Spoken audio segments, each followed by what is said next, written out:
Тема выселения чеченского народа очень больная тема, фактически самая больная для нашего народа в ее истории.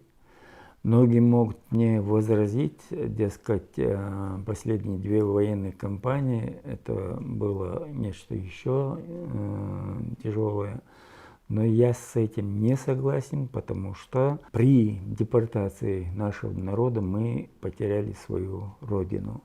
Тема выселения чеченского народа, я считаю, для всех нас должна быть самой тяжелой, потому что речь идет о потере родины. Да, мы были и участниками, и свидетелями второй военной кампании, первой и второй военной кампании в нашей республике в 90-е годы, но относительно даже тех суровых лет, то, что наш народ в полном составе был, значит, изгнан из своих родных земель, по-моему, ничего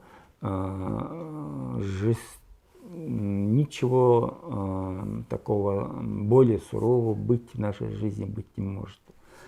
Да, это, значит, осталось все в истории, практически, наверное, больше половины свидетелей тех жестоких событий уже с нами нет.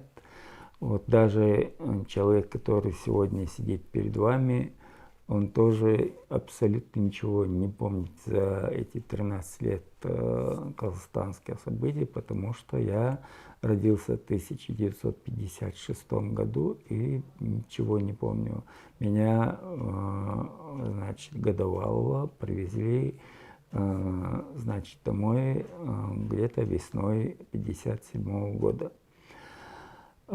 Я как писатель живо интересуюсь этими событиями. В принципе, знаю, что, когда и где все это происходило.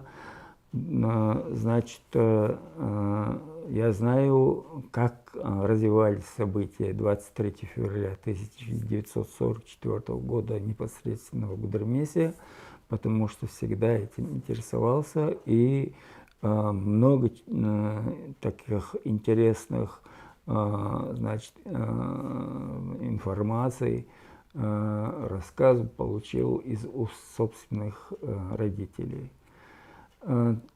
То утро 23 февраля, значит, 1944 года на улицах появились военные.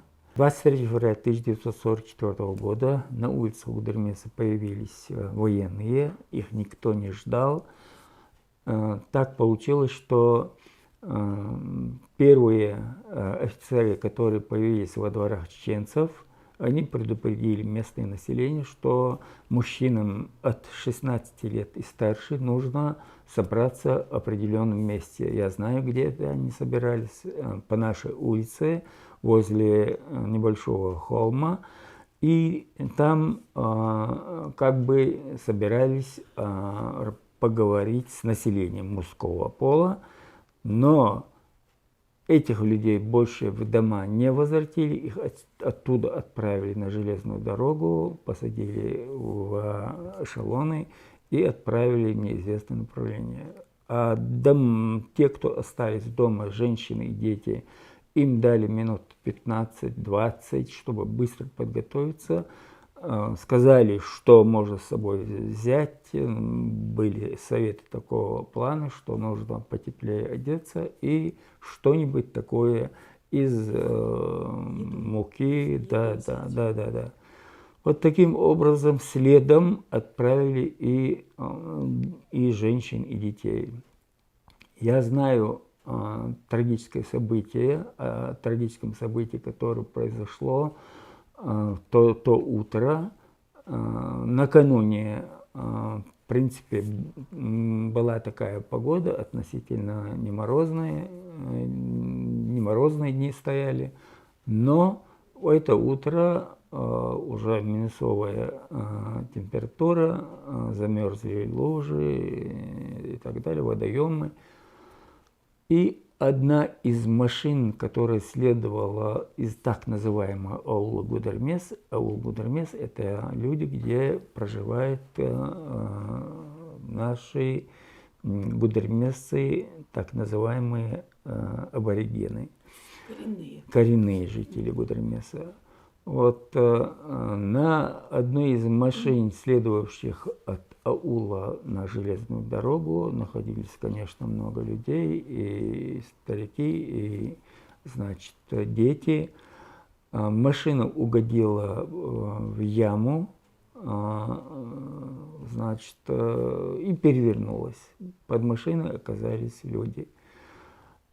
Первые жертвы – это 4 человека. 103-летний старик Эска Капланов, его 2 внучки, 7 и 8 лет, по-моему, и моя родственница, тоже 8-летняя Ганапу. Самое такое жестокое в этой ситуации случилось после этого. Люди попросили у стражи порядка, чтобы им дали возможность похоронить людей, но им такую возможность никто не предоставил. Есть еще один момент. Возвращался после того, как остальных посадили в машину и отправили на вокзал, домой возвращался житель нашего Гудермеса по фамилии Азбиева, звать его Вахид. Он был железнодорожником, он после своей вахты возвращался домой, ничего не подозревая, и наткнулся на это место. Вот, и видит, что лежат его земляки бездыханные. И он попросил этих военных, чтобы ему дали возможность их похоронить. Вот этого Вахида они жестоко избили прикладами и так далее, потому что он где-то оказал сопротивление, и тоже следом отправили на вокзал. Вот с таких событий и началось то утро 23 февраля. Что стало с телами? Никто не знает, где похоронены или нет. Да, вот такая ситуация. Об этом факте я написал в своей книге «На виражах времени», которую выпустил в 2003 году. Тут с подачи родственников вот этих погибших людей все это написано. Дальше, как нас принял Казахстан. По дороге люди находились от 13 дней до месяца, это как у кого получалось по железной дороге. На местах практически абсолютные, чтобы нас принять, где-то приютить, устроить, вот этого не было. Были пустые бараки, и туда массой загоняли людей. Это в лучшем случае. Это в лучшем случае, бараки, многие остались на улице. Да. Надо еще учитывать тот момент, что по дороге многие погибли, умерли. И их просто вываливали на снег, они вот там и оставались, и никто не знает судьбу этих людей тоже, похоронены они или нет. По дороге тоже много людей погибло, да. По приезду, вот дальше, как развивались события, на первых порах очень много людей погибло, потому что не хватало, значит, продуктов питания, дни стояли очень морозные, это не кавказская зима, да, это Северный Казахстан, да. Степи. Да. Вот, и люди просто даже не успевали хоронить этих людей. Это было очень антигуманно.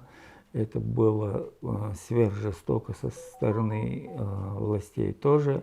Но чеченцев немного спасли такие моменты, что местные казахи, мусульмане, они хоть как-то помогали. Вот. И на первых порах очень много людей погибло. Я знаю приблизительно за эти годы нашего выселения, сколько приблизительно человек там погибло. Речь идет о трети населения. Это как минимум. Я был в Караганде в 2012 году при открытии памятника репрессированным народам близ Караганды. Мы ездили туда с нашими представителями чеченских властей, руководителем делегации был председатель парламента Духвах Абдурахманов, Далге Штольцевна. И мы буквально прошли все эти помещения в Карлаге. Это Карагандинский лагерь бывший. Сегодня там находится музей. При открытии этого музея там было очень много документов, очень много фотографий висело на стенах. Значит, там были отдельные помещения, где буквально натурализированно показывали, в каких условиях жили люди в этих лагерях. Много восковых фигур и так далее. Были отдельные помещения, где лежали орудия пыток и так далее. На это просто смотреть было страшно.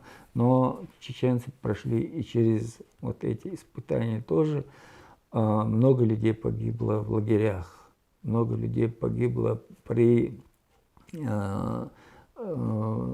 в НКВД.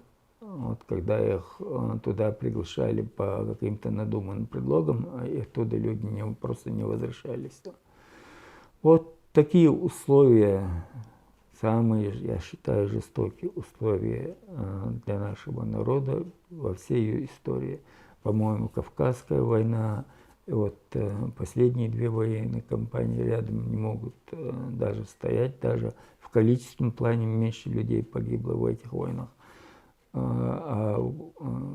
Выселение – это отдельная тема.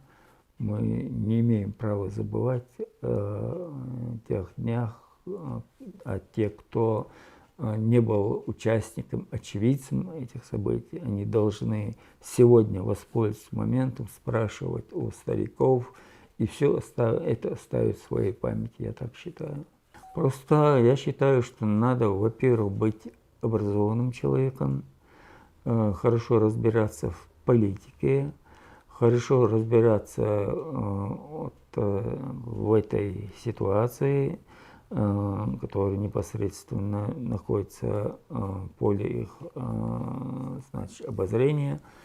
И надо быть все-таки выше этого, потому что могут быть события другого ряда, очередные вот, жестокие события, если не вести себя грамотно, если, допустим, следовать, как вы говорите, советам этих маргиналов, верить им, тогда могут быть события и похожие. Надо просто дружить своей головой и, наверное, следовать в русле законного порядка, в русле тех, значит, советов, которые они могут почерпнуть от властей. Вот, я считаю, что не должны люди следовать политическим дрязгам, а быть где-то в стороне от них, и обязательно в порядке не нужно делиться. Вот, если мы будем значит, находиться по разные стороны баррикад в плане расслоения по родовым признакам, по политическим воззрениям, то точно мы можем пострадать. Витиева ответить. Да. Возвращение домой, по рассказам родителей, как вы возвращались? Возвращались ли вы с разрешительной справкой или без нее? С тайком, либо так? Куда вы приехали? Кто вас принял? У меня есть еще один рассказ о первых наших земляках, которые возвратились в 1957 году. Правда, 1956 год был уже более такой упрощенный, упрощенная была ситуация в плане передвижения по республикам Средней Азии. Люди могли из Казахстана, попасть в Киргизию и обратно, хотя до той поры это можно было сделать только с разрешения комендатуры. Вот у меня есть документ, который подписал мой отец. Это случилось в сентябре 1956 года. Надо учитывать здесь один момент. 1 июля 1956 года нашим людям разрешили свободно передвигаться по этим двум республикам из Казахстана в Киргизию и обратно, без ведома комендатуры. И, наверное, уже вне, и в любом случае наши люди в этих процессах не участвовали, но участвовали наши именитые земляки, которые находились, жили в Америке, в Европе, те, которые туда попали в годы Великой Отечественной войны. Я знаю одного из них, я с ним беседовал, Салавди Бугаев. Они активно работали на площадках Лиги наций, это ООН сегодня, и с другими лидерами других государств тоже, чтобы наших людей возвратили домой. Но, наверное, эти моменты тоже активно работали на новую власть, я имею в виду Хрущева, который пришел к власти после смерти Сталина. Вот, и Хрущев уже готов был возвратить чеченцев на их историческую родину. И к отцу пришел лейтенант, старший лейтенант, и показал ему бумагу, где он должен был расписываться. А там написано, что он не будет, рассчитывать на то, чтобы получить обратно материальные блага, которые остались дома, при возвращении и так далее и тому подобное. И на месте, где он должен был расписываться, стоит запись самого старшего лейтенанта. Бархаджиев такой-то от подписи отказался. Для меня это значимо, потому что, сами понимаете, это нужно быть мужественным человеком, чтобы перед представителем комендатуры отказаться от этой подписи. Но теперь мы видим, что он был прав, мы вернулись на родину и все-таки получили то, что осталось от тех лет, предшествующих февралю 1944 года. И мой отец еще в 1956 году на поездах, на перекладных, на случайном транспорте со своими друзьями он приезжал домой. Это тоже было сделано скрытно, против закона. Они приехали домой в месяц Рамадан, чтобы попасть на наши зиярты. Они побывали и в Саясане, где похоронен Ташухаджи Саясановский. Побывали, значит, у Назир Фехеды. Вот, и здесь их приютили кумыки. Здесь я хочу остановиться еще на одном моменте. Мы знаем, что в годы нашего выселения многие наши дома были заняты инородными этими людьми. Значит, многие приехали из России, и даже наши соседи с Республики Северного Кавказа тоже себе позволили заехать не на свои земли, и где-то здесь жили в наших домах. Но в эти дома не заселились кумыки. Ни один кумык, это я знаю точно, дома чеченцев не занимал, и ничего отсюда из наших домов не брал, потому что кумыкский мулла им просто это запретил сделать. Наверное, они и сами, как порядочные люди, не пошли бы на это. Поэтому сегодня в Гудермесском районе проживает очень много кумыков. Мы всегда дружим, у нас даже разделения нет такого, типа, ты чеченец, я кумык. Вот многие родственные связи пересекаются. И мы в своей исторической памяти вот эти свои, как бы, благодарим, оценили достоинство этих людей, да. А ваш дом был занят? А наш дом был занят русскими. И что же было? И я знаю, что было дальше. Вот, мы даже готовы были выкупить эти дома, но эти русские, по-моему, с Орловщины, залетные люди, они не хотели, значит, освобождать эти помещения, потому что за ними стояла власть. Но мой дядя, он вечером, даже, наверное, после полуночи,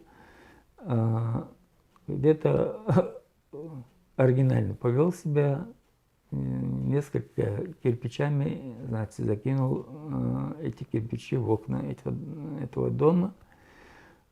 И на утро те уже совсем другое настроение имели, они просто дальше не захотели жить рядом с моими родственниками. Они оставили весь свой скот, оставили кур, уток и так дальше, но за деньги. Мы просто, продали все это, мы это все выкупили, и дальше они уехали в неизвестном направлении. Мы стали жить в своем родном доме. А вот скажите, выселили чеченцев, выселили, да? Так они же не только физически нас как бы истребили, они уничтожили еще всю память о нас. Книги, архивы. Да, мы знаем такой факт, что из грозненских библиотек, значит, вытащили произведения чеченских писателей, все это вывалили на улицу и подожгли. Этот факт тоже наличествует. Значит, что можно здесь сказать? Наверное, те люди, которые уничтожали и наши письмена, наши учебники, значит, произведения наших писателей, они думали, что чеченцы больше на свои исторические земли больше не возвратятся, и хотели здесь просто убрать и память о чеченцах. Но над всеми нами есть Аллах. Вот, и через 13 лет, конечно, пережив все эти жестокие испытания, мы вернулись на свою родину, чтобы дальше созидать. Я помню 60-е годы нашего возвращения. Я тогда был ребенком, но настолько люди были дружны, как они помогали друг другу. У нас бум был на это строительство, все строили. сегодня у одних, завтра у других, и Помогали друг помогали друг другу, да. Это Не как Белхи, сегодня. Белхи это было стабильно, это было очень, Это конечно, и весело да, да, было. да, и весело было. Это на первых порах нас и спасло, что мы были дружны, помогали друг другу.